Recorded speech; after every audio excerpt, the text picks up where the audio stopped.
네. 안녕하세요. 이번 세션을 맡게 된 폴라리스 오피스 정주영 매니저라고 합니다. 네, 제가 폴라리스 오피스에 입사를 해서 개발 업무를 진행을 하다가 아틀라시안 컨설팅을 진행한 지 한 4년 정도 됐는데요.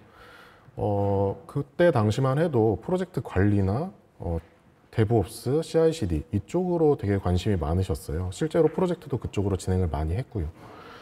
그런데 최근 들어서는 ITSM에 대한 수요가 점점 늘어나면서 최근 미팅 잡히는 비율을 보면 이제 거의 비등비등하거나 오히려 ITSM이 더 많은 그런 상황까지 오게 됐습니다. 최근 몇 년 동안 이제 내부 회계 제도 관리, 내부 회계 관리 제도다 뭐다 해가지고 이제 ITSM에 대한 관심이 굉장히 많아졌는데요. 이 중요성을 언급할 필요도 없이 여기 계신 분들은 다 공감하실 거라고 생각합니다. 그럼 저는 그런 ITSM을 아틀라시안에서는 어떻게 풀어나가고 있는지, 그리고 또 그 중에서 자산 관리는 어떤 식으로 제공을 하는지 소개를 해드리려고 합니다. 네, 지라 서비스 매니지먼트, JSM이라고 하는데요. 이 JSM은 아마 많이들 익숙하실 거예요. 이 JSM은 아틀라시안에서 제공하는 그 ITSM 솔루션 이름입니다. 그리고 그 안에 에셋이라는 솔루션을 통해서 자산 관리를 지원하고 있습니다. 에셋이라는 단어 자체가 좀 많이 좀 어색하실 수가 있는데요. 기존의 인사이트라는 솔루션을 많이 들어보셨을 거예요. 그 인사이트가 에셋으로 이름만 변경됐다고 보시면 되겠습니다. 네. 사실 이게 바뀐 지 얼마 안 돼서 저도 이제 인사이트가 입에 붙다 보니까 에셋이 좀 어색하긴 한데요. 어쨌든 공식적인 명칭이 에셋으로 변경됐기 때문에 오늘 발표에서는 에셋이라고 정하고 넘어가겠습니다. 아틀라시안에서는 이 에셋을 데이터베이스 오브 애니띵 이라는 슬로건으로 소개를 합니다. 보통 CMDB에 국한된 자산 관리를 많이 생각하실 텐데요. 에셋 같은 경우에는 이렇게 CMDB뿐만 아니라 우리가 생각하는 모든 것들에 대한 데이터베이스를 구축할 수 있다라는 의미로 해석됩니다. 그럼 이 에셋에 대해서 좀 기능을 좀 자세하게 설명을 드려보도록 하겠습니다. 먼저 쿼리 부분입니다. 에셋 쿼리 랭귀지라고 해서 AQL이라고 되어 있는데요. 이 부분도 사실 인사이트 쿼리 랭귀지 해서 IQL로 불려오다가 에셋으로 변경이 되면서 AQL이라고 이름이 변경이 되었습니다.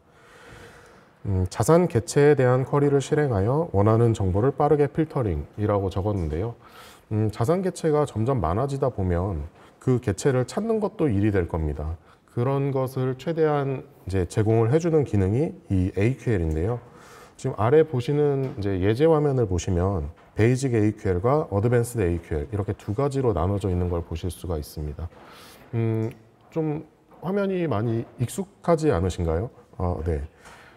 아무래도 지라 내에서 동작하는 프로그램이다 보니까 지라의 그 JQL은 많이들 익숙하시죠. 그 JQL과 굉장히 유사한 형태를 띠고 있습니다. 베이직과 어드밴스드 이렇게 그 숙련도에 따라서 선택할 수 있는 폭을 제공해주는 부분도 유사하고 또 어드밴스드 쪽을 보시면 그 문법 형태 자체가 JQL과 상당히 유사합니다. 그래서 저는 이 부분이 굉장히 큰 장점이라고 생각을 하는데요. 지라는 우리 여기 계신 분들은 전부 다 쓰고 계시니까 이 지라를 사용하는 사람이라면 이 에셋도 큰 허들 없이 사용할 수 있다라는 점이 정말 큰 장점이라고 생각합니다. 보통 이제 기업에서는 이제 새로운 요구사항을 충족을 시키려면 새로운 솔루션을 도입을 하는 경우가 많은데 새로운 솔루션을 도입하는 것은 실무자들한테 엄청 큰 부담이라는 거 다들 공감하실 겁니다. 그런 점에서 이 에셋은 이렇게 지라랑 유사하기 때문에 굉장히 큰 장점이라고 볼 수 있겠습니다. 네, 다음은 인티그레이션인데요. 외부 자산 정보 통합이라고 제목을 지어봤는데 AWS나 애저 같은 클라우드 프로바이더 그리고 또 MS의 SCCM 그리고 그 외에도 다양한 CMDB 도구와 통합할 수 있는 기능을 제공합니다. 물론 조금 아쉽게 그 에셋 자체의 기본 기능으로는 이렇게 통합을 할 수가 없는데요. 이 아틀라시안에서는 공식적으로 통합 애드온을 무상으로 제공을 해줍니다. 그래서 지금 좌측에 보이시는 이 화면이 이제 아틀라시안 마켓플레이스에서 단순히 에셋 인티그레이션이라고 검색만 했을 뿐인데 이렇게 많은 애드온이 나오는 걸 볼 수가 있습니다. 그리고 최근에 이제 트렌드가 그 클라우드로 많이 넘어가는 추세잖아요. 그래서 그렇다면 그런 트렌드, 네네. 네, 뒷자리에 계신 분들이 목소리가 잘 안 들리는 아, 네. 좀 마이크를 가까이 크게 해주시면 네. 잘 들리시나요? 네, 감사합니다. 네, 지금 현재 트렌드가 클라우드로 많이 넘어가는 추세이기 때문에 그런 트렌드에 맞춰서 아틀라시안에서도 공식적으로 애드온을 제공을 함으로써 트렌드에 맞춰갈 수 있다는 것도 큰 장점이라고 생각합니다. 네, 다음은 임포터입니다. 아틀라시안의 에셋에서는 CSV랑 JSON 이 두 가지 포맷을 제공합니다. 대량의 데이터를 일괄로 가져와서 개체를 추가하거나 업데이트할 수 있는 기능을 말합니다. 보통 CMDB 환경이 구축되지 않은 기업에서는 엑셀로 자산 관리를 하는 분들이 많으실 겁니다. 지금 제가 컨설팅을 나간 업체들도 대부분이 아니라 전부 다 엑셀로 관리를 하고 있었습니다.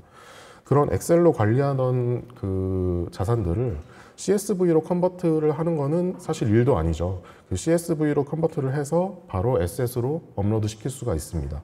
물론 파일만 그냥 단순히 업로드를 한다고 해서 에셋에서 이렇게 뿅 하고 나오는 건 아니지만 이런 초기 세팅 같은 경우는 저희 폴라리스 오피스의 지원을 받으시면 충분히 가능하니까요. 그런 부분은 걱정하지 않으셔도 될 것 같습니다. 네, 다음은 히스토리 트래킹입니다. 이 트래킹 부분에서 아마 관심이 제일 많으실 거라고 생각이 드는데요. 개체의 속성과 첨부 파일에 대한 모든 변경 사항을 기록하고 타임라인 형태로 출력하는 기능을 말합니다. 지금 보시는 화면이 실제 에셋의 화면인데요. 그 중에서 활동이라는 탭을 제가 선택한 건데 사실 화면상 잘 보이지도 않네요. 그래서 이 내용들은 이 개체가 언제 누가 어떤 값을 수정했는지 타임라인 형태로 전부 다 기록을 하게 됩니다.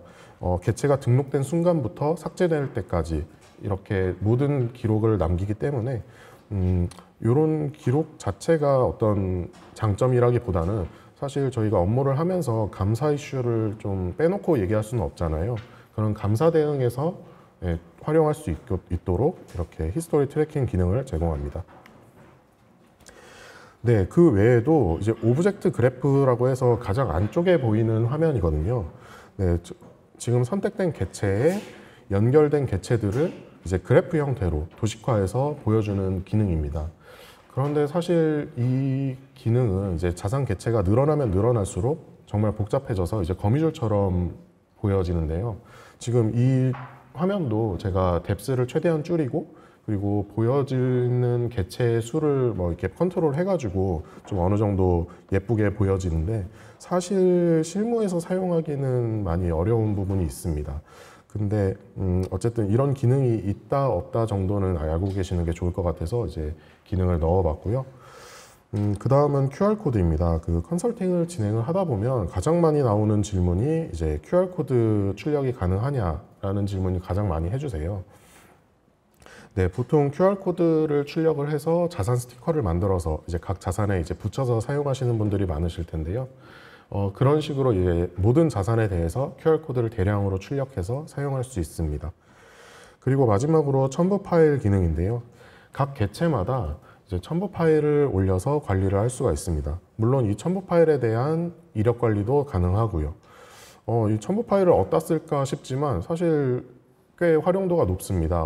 사례를 좀 들어보면 어떤 기업에서는 그 서버 자산에 대해서 그 서버의 이제 서버 렉의 위치를 구성도나 실장도를 가지고 관리를 하시잖아요. 그런 구성도 실장도 정보를 파일로 만들어서 업로드해서 관리를 한다든지 또 어떤 기업은 아까 임포터 부분에서 CSV 업로드가 가능하다고 말씀드렸는데 그 원본 CS 파일을 업로드를 해서 그 원본 파일 자체도 관리를 하겠다라는 분들도 계셨습니다. 이런 식으로 좀 활용도가 높은 부분이 있습니다. 네, 지금까지는 사실 에셋에 특화된 기능이라기보다는 CMDB 전반적인 CMDB 솔루션이라면 갖고 있는 좀 기본적인 기능들에 대해서 말씀드렸습니다. 그리고 처음에 이제 말씀드렸듯 데이터베이스 오브 애니띵이라는 슬로건에 맞게 이 에셋은 그런 CMDB에 국한되지 않고 여러 가지 자산을 관리할 수가 있습니다. 예를 들면 뭐 사용자 관리라든지 물론 그 각 기업마다 직원들의 인적 정보는 뭐 AD나 뭐 이런 유저 디렉토리를 통해서 관리를 하고 계시겠지만 지금 팬데믹 사태가 오면서 뭐 비대면 업무도 많아지고 네, 그러면서 이제 협력사나 뭐 파트너사 뭐 이런 벤더사들의 계정 정보까지 AD에 넣기에는 좀 무리가 있을 수가 있습니다. 그런 경우에는 에셋을 통해서 관리를 할 수가 있고요. 실제 저희 폴라리스 오피스에서도 이 에셋으로 관리를 하고 있습니다. 그리고 그 외에도 뭐 사무실 정보라든지 어떤 창고 정보 이런 정보들도 에셋으로 만들어 관리를 할 수가 있고요. 또는 워크플로우나 뭐 리스크 관리 이런 것들도 에셋을 통해서 진행을 할 수가 있습니다. 지금 이렇게 여러 가지 가능하다고 이제 말씀은 나열은 해드렸지만 실제로 예를 들어서 설명드리는 게 가장 이해가 쉽겠죠. 그래서 한번 예를 들어 보겠습니다. 저희 폴라리스 오피스에서는 실제로 이런 식으로 업무를 진행을 합니다. 고객사 A에서 이영희 팀장님이 저희 폴라리스 오피스에 메일을 주셨습니다. 네, 안녕하세요. 지라 클라우드 1000유저, 컨플런스 클라우드 1000유저 업그레이드 요청드립니다. 네, 진짜로 이렇게 요청이 좀 왔으면 좋겠네요. 네, 이렇게 요청이 왔다고 가정을 해보겠습니다. 그러면 저희는 이 메일을 받고 지라 이슈로 만들게 됩니다. 예, 오른쪽에 지라 이슈로 만들어진 모습이고요. 그 내용을 기입을 하고 고객사 A라는 에셋 객체를 불러와서 매핑시킵니다. 이렇게 매핑이 되면 저희가 사실 이렇게 업그레이드를 진행을 할 때 단순히 유저 수만 필요한 게 아니라 현재 몇 유저에서 1000유저로 업그레이드를 하는지 또 라이센스 만료일은 언제인지 셋 넘버는 어떻게 되는지 이렇게 다양한 정보가 필요합니다. 그런 필요한 정보들을 저희는 에셋으로 관리를 하고 있기 때문에 굳이 다시 이영희 팀장님한테 회신을 해서 이런 정보들을 되묻지 않아도 이제 업무를 처리할 수가 있게 되는 것이죠.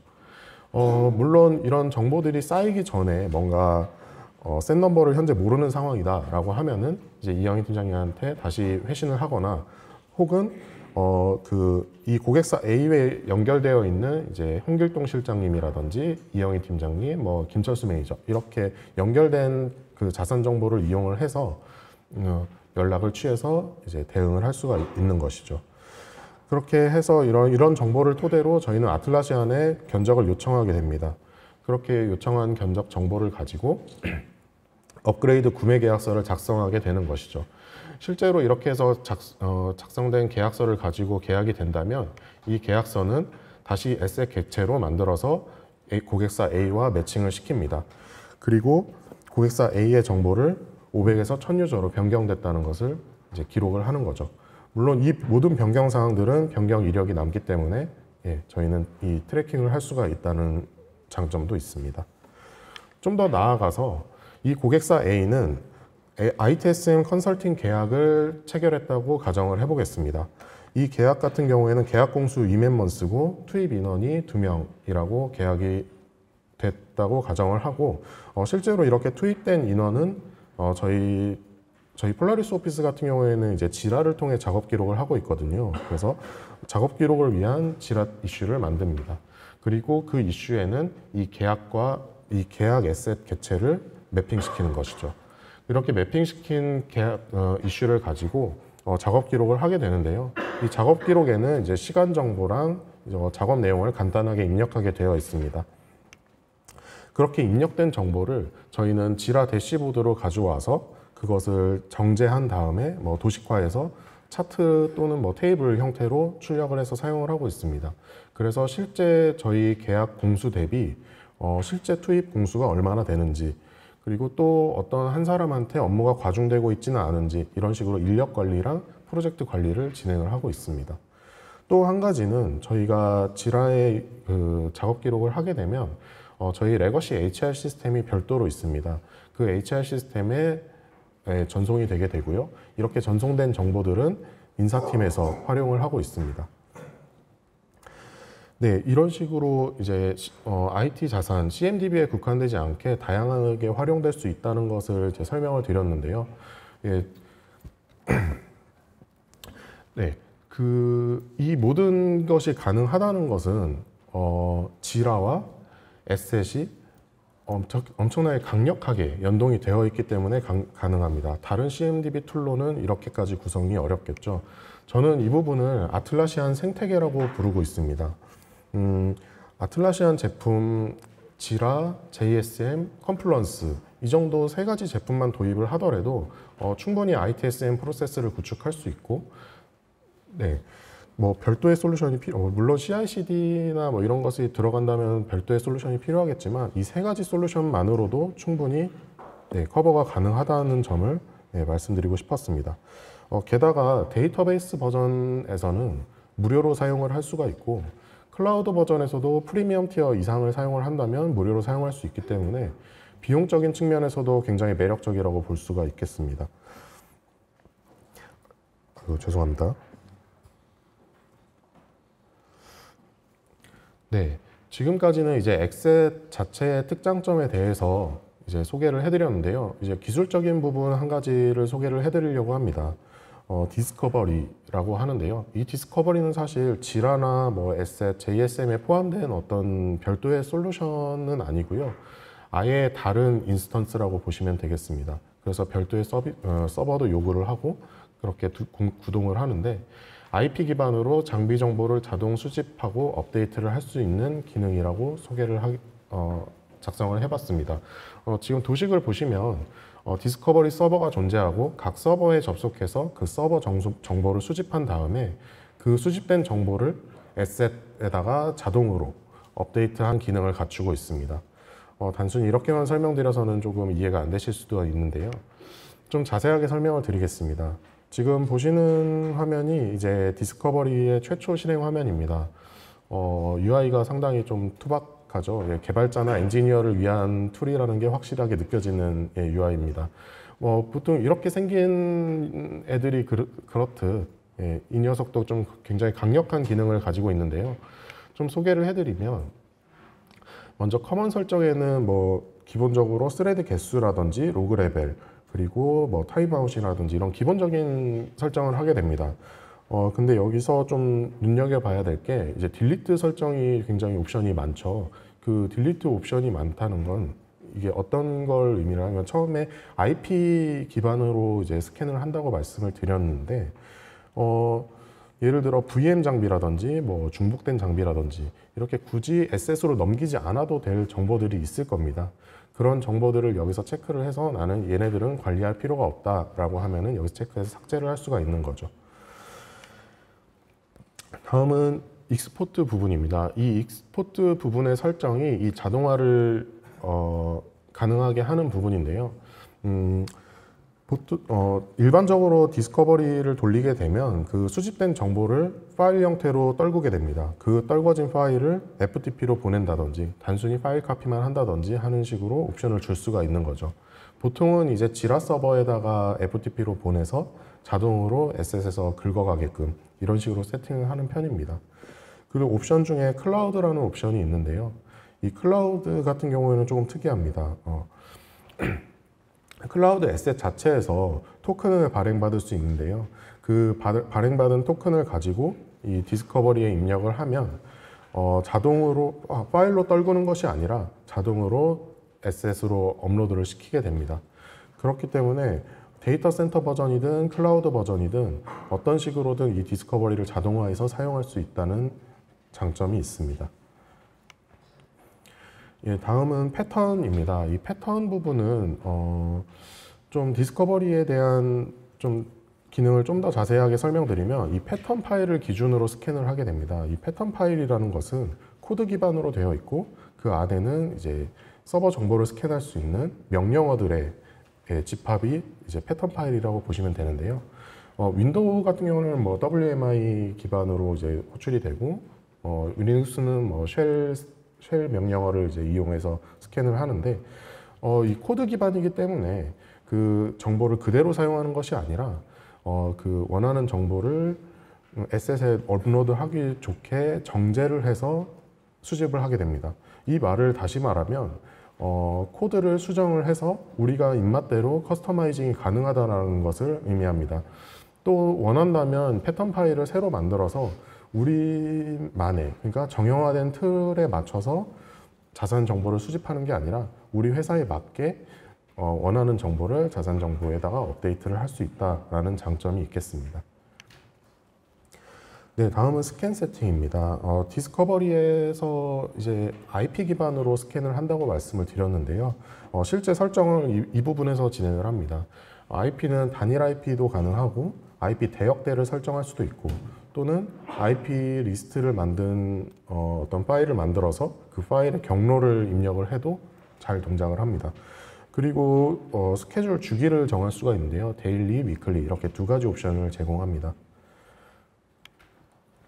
그리고 크레덴셜 부분인데요. 크레덴셜도 당연히 빠질 수가 없겠죠. 각 서버에 접속하기 위한 뭐 SSH 키라든지 혹은 뭐 윈도우의 어드미니스트레이터 계정 정보라든지 이런 정보들을 설정하는 부분입니다. 이렇게 모든 것을 설정하고 나서 이 디스커버리를 서비스로 등록하고 이제 스케줄에 맞게 구동을 시키는데요. 아래 화면처럼 이렇게 수동으로 구동시킬 수도 있습니다. 이 화면은 실제로 제 PC를 디스커버리를 통해서 스캔을 하는 부분을 이제 녹화를 했는데요. 이런 식으로 이제 CMD 창에서 쭉 수행이 되는 걸 보실 수가 있습니다. 네, 지금 보시는 화면은 그 디스커버리로 수집된 정보가 자동으로 에셋으로 업로드된 부분을 캡처를 해서 이제 보여드리고 있습니다. 왼쪽에 보시면 이런 여러 가지 자산 정보, 뭐 호스트라든지 CPU, 뭐 OS라든지 이런 스키마 정보들을 트리 형태로 자동으로 구성을 해주고 그 구성된 정보 안에 이제 그 자산 정보들을 각각 입력하게 되는 것이죠. 지금 가운데 부분을 보시면 실제로 제 PC의 정보들이 보이고 그리고 지금 연결된 자산을 보시면 제 PC에 연결된 뭐 모니터라든지 프린터라든지 그런 것들이 보이고요. 지금 보시는 화면은 이제 활동 부분이라고 해서 아까 처음에 말씀드린 그 히스토리 트래킹이 가능한 부분입니다. 이렇게 디스커버리로 수집된 정보들도 이렇게 모든 히스토리가 남기 때문에 그런 트래킹 부분에서는 전혀 이슈가 없습니다. 네, 지금까지 디스커버리에 대해서 이제 설명을 드렸는데요. 물론 디스커버리도 만능은 아닙니다. 한계점이 존재하는데요. 처음에 좀 언급드렸듯 별도의 서버가 필요합니다. 디스커버리를 구동하기 위한 별도의 서버가 필요한데 제 PC 한 대를 스캔했을 때 한 4분에서 5분 정도 소요가 되고 있습니다. 이 말은 좀 저희가 IT 기업들이 많다 보니까 보유하고 있는 자산 개수가 엄청 많을 텐데 꽤 고스펙의 서버를 요구한다는 게 좀 단점이라고 볼 수 있겠죠. 그리고 초기 세팅이 좀 쉽지만은 않습니다. 그 앞서 설명드린 패턴 설정이라든지 이런 스캔 설정들이 사실 굉장히 좀 어려운 편에 속합니다. 사전 지식 없이는 거의 수행하기에는 좀 어려운 부분이 있는데 이런 부분에 대해서는 저희 폴라리스 오피스에서 지원이 가능한 부분이기 때문에 사실 큰 이슈가 되지는 않습니다. 그리고 일부 자산에 한정된다고 적었는데 IP 기반의 어떤 OS가 구동되고 있는 장비가 아니면 사실상 디스커버리를 활용하기는 어렵습니다. 그렇지만 이런 IT 기업에서는 많은 양의 이제 서버를 보유하고 있고 뭐 이런 PC라든지 다양한 자산들을 보유하고 있는데 그런 자산들 중에서도 서버만이라도 이제 커버가 가능하다면 자동화로 커버가 가능하다면 충분하게 메리트가 있지 않을까 싶습니다. 인력 리소스를 많이 줄일 수도 있기 때문에 이런 부분에 한해서는 도입하지 않을 이유는 없다고 보여집니다. 이런 단점이 있음에도 불구하고 많은 기업들이 디스커버리를 사용하는 이유는 분명히 있을 겁니다. 우리 회사에도 이 디스커버리를 도입하면 어떨지 한번 고민해 보시고 원하신다면 저희 쪽으로 컨택을 주시면 감사하겠습니다. 네, 지금까지 이제 에셋과 디스커버리에 대한 내용들을 소개를 해드렸는데요. 이제 실제로 저희가 프로젝트를 진행을 하면서 에셋을 어떻게 활용하고 있는지 그 활용 사례 3가지 정도를 소개해드리고 발표 마무리하려고 합니다. 첫 번째 사례입니다. 전사 ITSM 운영 시스템 및 프로젝트 관리 CI/CD 구축이라는 프로젝트를 진행을 했는데요. 이 기업 같은 경우에는 이커머스 기업이고 데이터 센터 2,000 유저를 도입한 기업이었습니다. 총 프로젝트 기간은 82주였고 그 중에 13주가 에셋 구성에 사용한 기간입니다. 내용을 보시면 이제 제품군을 보시면 이제 아틀라시안의 대표 제품 6가지 전부 다 도입을 한 걸 볼 수가 있고요. 수행 범위를 소개해드리면 전사에서 사용할 ITSM 시스템을 구축하되 가장 단순한 프로세스로 모든 사용자가 쓸 수 있도록 구성을 해달라는 것이 요구사항이었습니다. 보통 컨설팅을 나가게 되면 이제 2가지 성향으로 나눠지는데요. 첫 번째가 여러 가지 애드온이나 오토메이션, 스크립트 러너 같은 그런 애드온들을 활용을 해가지고 우리 입맛에 맞게 최대한 커스터마이징을 원하는 기업이 있는가 반면에 두 번째는 지라 기본 기능에 충실하고 지라 사상에 맞게끔 구성을 한 다음에 우리 기업 문화를 이 지라에 맞춰가는 식으로 운영을 하는 데도 있습니다. 이 기업 같은 경우에는 그 두 후자에 속하는데요. 기업 규모가 2,000 유저로 꽤 큰 규모이기도 하고 그런데도 불구하고 이렇게 본인들이 원하는 대로 구성하는 게 아니라 지라 사상에 맞게끔 구성을 해서 그거에 맞춰가겠다 이런 의사결정을 한다는 게 되게 신선하기도 했고 좀 본받을 만한 부분이라고도 생각을 했습니다. 실제로 구성을 하면서 지라 기본 기능으로 요구사항을 충족을 시키려다 보니까 좀 오히려 더 어렵지 않았나 했던 프로젝트였습니다. 네. 그리고 일반망, 금융망 분리가 되어 있었고 그 분리된 것에 맞춰서 CI/CD를 구축했습니다. 그리고 에셋 부분을 이제 보라색으로 표시를 했는데요. 에셋 부분을 설명드리면 디스커버리를 활용하여 서버 정보를 자동으로 수집하고 에셋으로 CMDB를 관리했다라고 되어 있습니다. 이 기업은 이커머스 기업이라고 말씀을 드렸는데요. 이커머스 기업답게 서버 대수가 정말 어마어마하게 많았었습니다. 그 어마어마하게 많은 서버 대수를 디스커버리로 커버를 하기에는 사실상 무리가 있었습니다. 왜냐하면 아까 말씀드렸듯 한 대당 4, 5분 걸리는 작업을 그 많은 서버들을 이제 커버를 하려면 그 세팅 자체도 이제 좀 세분화돼야 되는 게 많았기 때문에 좀 어려움이 있었는데요. 실제로 구축을 완료를 해서 스케줄을 12시로 걸어놨었습니다. 그래서 12시에 걸어놓으면 이제 다음날 아침에 출근하면은 이제 디스커버리에서 스캔이 완료돼서 그 에셋의 업데이트까지 완료되는 걸 볼 수가 있었습니다. 그래서 총 8, 9시간 정도 걸렸는데요. 이렇게 세팅하기까지 좀 많이 어려움을 겪었지만 어쨌든 이제 성공적으로 세팅을 해서 현재 사용 중에 있습니다. 다음 사례는 고객사의 네트워크 업무에 대한 ITSM 운영 시스템 구축이라고 되어 있는데요. 이 기업 같은 경우에는 이 고객사가 지라를 통해서 ITSM을 구축하고 있었습니다. 이 고객사는 3,000 유저의 데이터 센터 버전을 사용하고 있었는데요. 이 고객사는 3,000 유저에 해당되는 그런 ITSM 운영 시스템을 구축하고 있었는데 그거와 별개로 네트워크 업무만을 담당하는 별도의 파트너사가 존재했습니다. 이 네트워크 업무를 담당하는 분들이 한 100여 명 정도 사용할 수 있는 ITSM 프로세스가 필요했고 그 별도의 프로젝트를 제가 진행을 했었습니다. 총 기간은 16주가 걸렸고요. 그 중에 에셋 부분은 5주 정도 소요가 됐습니다. 제품군은 지라와 JSM, 컴플런스 이렇게 3가지 제품을 도입을 했고요. 수행 범위를 보시면 이제 서비스나우를 사용을 하고 있었지만 좀 유명무실한 그런 느낌이었습니다. 활발하게 사용하지 못하고 있었습니다. 이미 고객사는 지라를 표준 플랫폼으로 선택을 했고 그리고 ITSM을 구축하는 프로젝트를 진행을 하고 있었습니다. 그리고 네트워크 업무도 지라로 이동을 하면서 이제 새로운 신규 프로세스가 필요했던 상황이었던 거죠. 네, 그래서 그 네트워크 프로세스를 제가 구축을 진행을 했고요. 에셋 부분을 보시면 이제 서비스나우에서 제공하는 CMDB 툴을 이미 사용하고 있었습니다. 사용하고 있었고, 그런데 담당자마다 또 어떤 담당자는 엑셀로 별도로 관리를 하고 있고, 또 어떤 담당자는 그 엑셀과 별개로 또 다른 엑셀 파일로 관리하고 있고, 사실상 관리가 안 된 거죠. 이렇게 중구난방으로 관리를 하고 있었기 때문에 미팅에서 얘기를 들어보면 자산 실사 한번 나가면 정말 난리가 났었다고 합니다.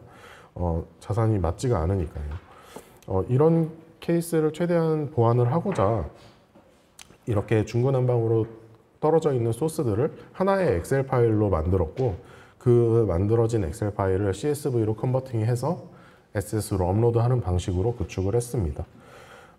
이 기업 같은 경우에는 이제 네트워크 장비의 하나이기 때문에 이런 서버 장비나 뭐 PC 이런 것들이 아니기 때문에 디스커버리를 사용할 수는 없었습니다. 그리고 대신에 기존의 엑셀을 사용하고 있었기 때문에 그 엑셀을 취합하는 작업만으로도 충분하다고 생각이 됐고, 그 CSV로 업로드하면서 이제 앞으로는 에셋에서 통합 관리하도록 이렇게 구축을 했습니다. 그리고 심지어 여기 같은 경우에는 그 ITSM의 전반에 대한 프로세스를 구축을 했기 때문에 뭐 체인지라든지 변경 관리라든지 뭐 장애 관리 이런 관리 프로세스도 구축을 했는데요. 그런 관리 프로세스에서도 이 자산과 연동을 해서 이 아까 예시로 보여드렸던 그런 계약 프로세스처럼 진행을 할 수 있도록 구축을 했습니다. 그래서 실제 어떤 자산에서 어떤 장애가 났고 장애가 몇 건이 났고 이런 것들을 데이터화해서 보고서로 만들 수 있게끔 이런 식으로 구축을 했습니다. 네, 마지막 사례입니다. 이 기업 같은 경우에는 상품 기획 및 개발을 위한 로드맵 템플릿과 상품 이력 관리를 위한 에셋 구축이라고 되어 있는데요. 이 기업은 좀 굉장히 특이한 케이스였습니다. IT 기업도 아니고요. 심지어 이 프로젝트를 의뢰해 주신 분들도 뭐 IT랑 전혀 관련이 없는 상품 기획팀이었습니다. 상품 기획팀에서 이런 상품 기획과 개발을 위한 어떤 프로세스가 필요성을 느꼈고, 그 여러 가지 솔루션을 알아보다가 지라라는 솔루션을 우연히 알게 됐다고 합니다. 그래서 저희와 이제 연이 닿아서 컨택이 됐고, 그래서 프로젝트를 제가 가장 최근에 진행한 프로젝트이기도 합니다. 이 기업 같은 경우에는 클라우드 프리미엄 500 유저를 사용하고 있었고요. 총 기간 24주 중에 8주가 에셋 개발에 엑셀 구축에 소요가 됐습니다. 제품군은 지라, JSM, 컴플런스 이 세 가지 제품을 도입을 했고요. 수행 범위를 보시면 상품 카테고리별 템플릿을 만들어 새로운 상품 개발 시 복사해서 업무를 수행이라고 되어 있는데요. 이 기업 같은 경우에는 이슈를 만들어서 이제 협업을 하는 것이 아니라 정해진 템플릿을 있고 그 템플릿을 복사해 가면서 사용하는 방식으로 컨설팅을 진행을 했습니다. 사실 이런 부분은 지라의 사장과는 조금 상반된 부분이 있는데요. 이 기업 같은 경우에는 이제 지라라는 솔루션을 우리가 생각하는 프로젝트 관리랑은 좀 다르게 생각을 하고 있기 때문에 어쨌든 이런 상품 개발에 대한 프로세스만 정의가 되면 된다라고 말씀을 해주셔서 그런 요구사항에 맞게끔 구성을 해드렸습니다. 그렇지만 이제 지라의 솔루션에 익숙해지고 이제 나중에 좀 더 필요성을 느끼게 되면 이 지라 사용 자체를 좀 더 폭넓게 쓸 수 있지 않을까 하는 기대를 가지고 있기는 합니다. 그리고 상품 개발의 산출물은 컴플런스로 관리를 하게끔 구축을 했습니다. 사실 산출물을 파일로 관리가 되고 있었는데요. 그 파일을 컴플런스에 업로드하면서 그렇게 파일에 대한 이력 관리도 이제 구축을 했는데요. 사실 이런 식으로 컴플런스를 파일 서버처럼 이용하는 것은 이렇게 지향하는 것이 좋기는 합니다. 그렇지만 이 기업 같은 경우에는 상품 개발과 기획은 본인들이 하지만 이 상품에 대한 생산은 이제 협력업체에다 맡기기 때문에 그 협력사와 그 협업을 하기 위해서는 파일 단위의 산출물이 필수라고 해서 이런 식으로 구축을 했습니다. 그리고 에셋에 대한 사례를 보시면 개발된 상품의 성분비와 그의 변경 이력을 에셋으로 관리라고 되어 있는데요. 이 기업 같은 경우에 예를 들어서 화장품이라는 화장품을 신규로 개발했다고 가정을 해보면 그 화장품을 구성하는 성분들에 대해서 어떤 성분이 몇 프로 들어가 있는지, 몇 미리 들어가 있는지 이런 것들을 한눈에 보기를 원했습니다. 이런 기능을 이제 에셋으로 구현을 했고요. 또 특히 좀 에셋으로 구현하기 좋았던 게 특정 성분이 뭐 이슈가 돼서 그 성분이 포함된 제품들을 추려내기에도 에셋만한 게 없거든요. 그래서 그런 식으로 구성을 해가지고 충분히 만족하면서 사용을 하고 있습니다. 네, 지금까지 이제 에셋과 디스커버리 그리고 저희가 실제로 구축했던 사례 세 가지를 이제 말씀을 드렸는데요. 자산관리뿐만 아니라 이제 다양한 분야에서 활용 가능하기 때문에 오늘 소개해드린 사례를 보시고 우리 회사에는 어떻게 사용하면 좋을까라는 고민을 해보시면 좋을 것 같습니다. 그리고 또 그런 아이디어를 저희랑 함께 상담을 해보시면서 실현 가능한지를 이제 저희와 오늘 행사에서 많은 걸 얻어가셨으면 좋겠습니다. 네, 그럼 발표 마치도록 하겠습니다. 감사합니다.